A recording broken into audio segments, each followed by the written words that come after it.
Hello, YouTubers, friends, compatriots, rulers, shields, deaths, lacers, peasants, vassals, minions, talk furies. I'm a useful idiot. Welcome.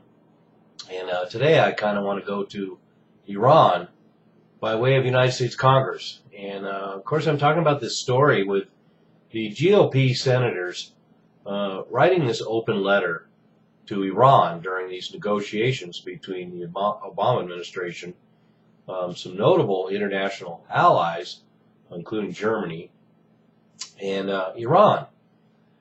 And these are some of these moments in American geopolitics that make me truly embarrassed. The letter that these GOP senators sent, or I shouldn't say sent, but posted, is so condescending and so petulant and so assuming to treat other world leaders like they are ignorant and like they're children is not a good way to make friends. I appreciate the political language that global politicians use to insult each other politely. It's an interesting gamemanship. But I just hate these moments when our U.S. Congress particularly, and certainly when conservatives embarrass themselves so horribly. And a lot of this is going to blow up in their face. In fact, it's already blowing up in their face.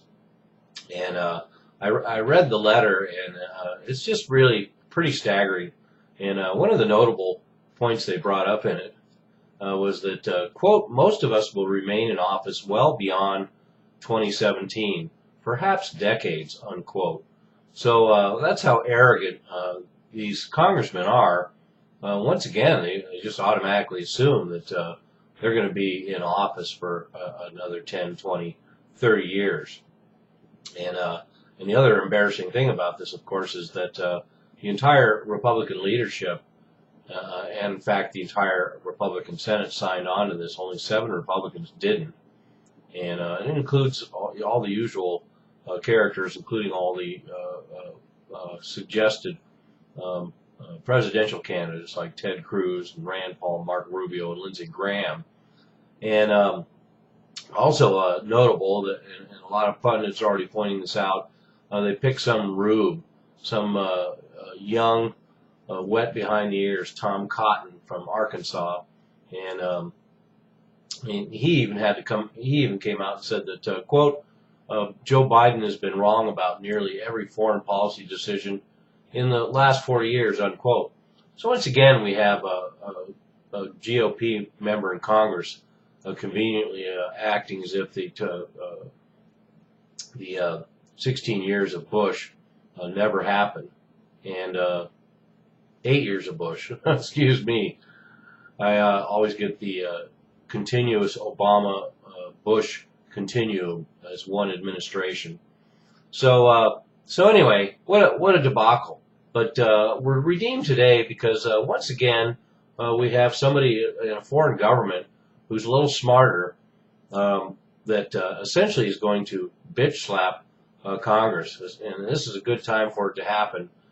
This is a good Congress for it to happen to. And this is the right guy at the right time to bitch slap Congress. And it turns out it's Zarifi, the Iranian foreign minister.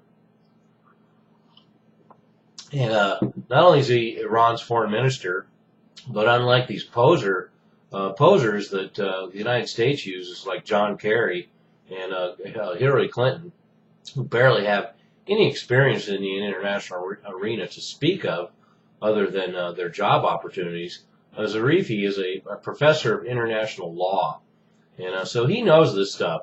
And so here's what he had to say. First of all, he said the letter lacks legal validity and shows the signatories are ignorant of international law. The letter is just a propaganda scheme. But that's not even the best part. He really gives them the bitch slap. He goes on to say, quote, these senators must know that the U.S. is not equal to the entire world and that international relations are formulated based on international law and international commitments of governments and not based on the United States domestic laws, unquote. Booyah! And he goes on to say, quote, under international law, governments must live up to their commitments, unquote. A very nice little dig. And then he finishes up by saying that, quote, the letter by the senators shows that not only are they alien to international law, but they are not even familiar with the details of their own constitution about the authority of the president in implementing foreign agreements, unquote. So I would say I really can't add anything to that. It's unfortunate that once again the most powerful nation in the world has idiots like this representing us and certainly embarrassing us abroad.